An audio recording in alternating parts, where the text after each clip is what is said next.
Assalamualaikum teman-teman. Kenalin, nama aku Bambang dan aku ingin ajak kalian untuk belajar bersamaku tentang program Ikatan Imbang Satgas, di mana yang akan kita pelajari itu adalah gizi seimbang dan status gizi. Yuk, langsung kita mulai ke pembelajarannya. Jadi, pedoman gizi seimbang itu adalah makanan yang kita konsumsi yang di dalamnya itu mengandung zat gizi yang sesuai dengan kebutuhan tubuh kita. Di mana makanannya ini harus bergizi ya, yaitu makanannya itu harus sehat dan mengandung berbagai macam zat gizi yang bermanfaat untuk tubuh kita, seperti sayuran dan buah-buahan, sumber protein seperti ayam, ataupun sumber karbohidrat seperti nasi. Kita udah belajar pengertian gizi seimbang, udah belajar juga tentang makanan yang bergizi. Selanjutnya kita bahas apa ya? Oke teman-teman, selanjutnya kita akan membahas tentang 4 pilar prinsip gizi seimbang, di mana pilar yang pertama itu adalah mengonsumsi aneka ragam makanan, karena di dalam tubuh kita itu memerlukan berbagai macam zat gizi untuk bisa diedarkan atau dicerna oleh tubuh. Dari tadi zat gizi terus. Sebenarnya zat gizi itu apa sih, Bambang? Jadi zat gizi itu adalah bahan-bahan atau makanan yang dibutuhkan organisme maupun sel-sel untuk bertahan hidup. Nah, zat gizi ini dibagi jadi 2. Yang pertama ada zat gizi makro yang dibutuhkan dalam jumlah banyak, dan juga zat gizi mikro yang dibutuhkan dalam jumlah sedikit tapi gak kalah penting. Zat gizi makro itu dibagi jadi 4: energi, karbohidrat, protein, dan lemak. Sedangkan zat gizi mikro itu dibagi jadi 2, yaitu vitamin dan mineral. Selain zat gizi makro dan zat gizi mikro, ada loh istilah-istilah lain yang harus kita ketahui. Yang pertama ada yang namanya zat tenaga. Di dalamnya itu ada karbohidrat serta lemak. Nah, kita akan bahas karbohidrat terlebih dahulu ya. Jadi ada karbohidrat sederhana di mana dia itu menghasilkan tenaga itu cepet banget, boom, tapi bikin kita cepet lapar karena sumbernya ini dari makanan-makanan manis seperti kue, permen, soda, sereal, madu, dan juga tepung seperti mie instan yang harus kita hindari atau jarang dikonsumsi ya. Dan yang kedua ada karbohidrat kompleks. Dia itu waktu cernanya lebih lama, sehingga kita akan merasa lebih lama kenyangnya. Nah, makanannya itu ada di nasi merah, kentang, roti gandum, jagung, dan juga oatmeal. Terus mana dong yang lebih baik dikonsumsi? Yang sederhana atau yang kompleks? Menurut teman-teman yang mana? Betul, yang kompleks ya. Nah, zat tenaga yang kedua itu ada lemak. Jadi ada yang namanya asam lemak jenuh. Ini harus kita hindari ya, karena bisa bikin kita jadi gemuk. Dan yang harus kita konsumsi itu ada yang namanya asam lemak tak jenuh, karena dia itu berfungsi untuk proses pertumbuhan termasuk perkembangan otak pada anak seusia kita nih, yang butuh konsentrasi lebih untuk belajar. Sumbernya itu ada dari seafood, daging, telur, dan juga alpukat. Istilah yang kedua ada zat pembangun, yaitu protein, karena berperan penting untuk zat pembangun di struktur dan fungsi sel yang terbagi jadi hewani atau berasal dari hewan dan nabati yang berasal dari tumbuhan.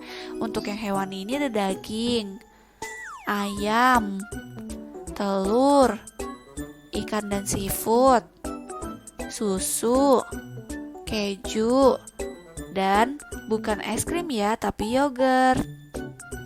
Dan yang nabati itu dari tahu, tempe, dan juga kacang-kacangan. Nah, istilah ketiga itu ada zat pengatur, yaitu serat, vitamin, mineral, dan air. Yang pertama ada serat nih. Dia itu dibutuhkan untuk membantu mempermudah proses buang air besar. Jadi kalau misalkan teman-teman susah buang air besar, yuk makan sayur dan buah-buahan karena penting banget loh untuk serat kita. Selanjutnya ada vitamin A yang berfungsi untuk menjaga kesehatan mata. Contohnya ada di mana coba? Di wortel. Lalu ada vitamin B yang berfungsi untuk membantu pertumbuhan, perkembangan serta fungsi tubuh yang ada di dalam daging. Kemudian ada vitamin C untuk menjaga kesehatan tubuh, berperan dalam pertumbuhan sel-sel tulang, gigi, serta kulit yang adanya di jeruk. Kemudian ada vitamin D untuk mencegah gangguan pada tulang dan menjaga kesehatan yang bisa langsung kita dapetin dari matahari dengan cara berjemur atau konsumsi susu dan telur. Lalu ada vitamin E untuk melindungi sel-sel dari kerusakan dan meningkatkan sistem kekebalan tubuh. Sumbernya itu dari sayur dan buah-buahan. Lalu ada vitamin K untuk proses pembukuan darah dan menjaga kesehatan tulang, yang sumbernya ini dari kacang-kacangan. Lalu ada mineral, di mana mineral itu penting untuk pemeliharaan tulang seperti kalsium, fosfor, magnesium, dan fluor, yaitu ada pada susu, keju, yogurt, sayuran hijau yang berbatang, dan juga ikan, apalagi dengan durinya nih. Tapi contohnya sarden ya teman-teman. Lalu ada air untuk membentuk tubuh, mengatur suhu tubuh sebagai pelarut, pelumas dan bantalan, dan membuang racun. Dalam satu hari itu rekomendasinya 8 gelas air ya. Nah, pilar yang kedua adalah membiasakan perilaku hidup bersih, karena hidup bersih itu mengurangi resiko terkena infeksi ataupun penyakit teman-teman. Nah, dampaknya kalau nggak hidup bersih seperti masa pandemi ini, kita akan jadi mudah sakit. Ketika kita sakit, zat gizi di dalam tubuh itu digunakan untuk melawan penyakit. Jadinya pertumbuhan dan perkembangan tubuh kita nggak optimal deh. Untuk itu yang bisa kita lakukan adalah menggunakan masker setiap kita keluar ruangan, mencuci tangan setelah dari luar ruangan, setelah ingin atau setelah makan, ataupun sebelum dan setelah buang air besar atau buang air kecil. Lalu kita juga harus sering mandi nih teman-teman. Jangan lupa juga kalau mandi harus gosok gigi ya, harus keramas juga, dan juga bersihin sampai ke kaki. Lalu ada adab buang air besar dan buang air kecil, harus diguyur ya teman-teman, dan harus cebok. Lalu kita juga harus potong kuku kita supaya bersih, dan juga kita harus menerapkan adab dalam batuk ataupun bersin. Nah, pilar yang ketiga yaitu melakukan aktivitas fisik, karena aktivitas fisik itu berfungsi menyeimbangkan zat gizi yang masuk ataupun keluar dari tubuh kita.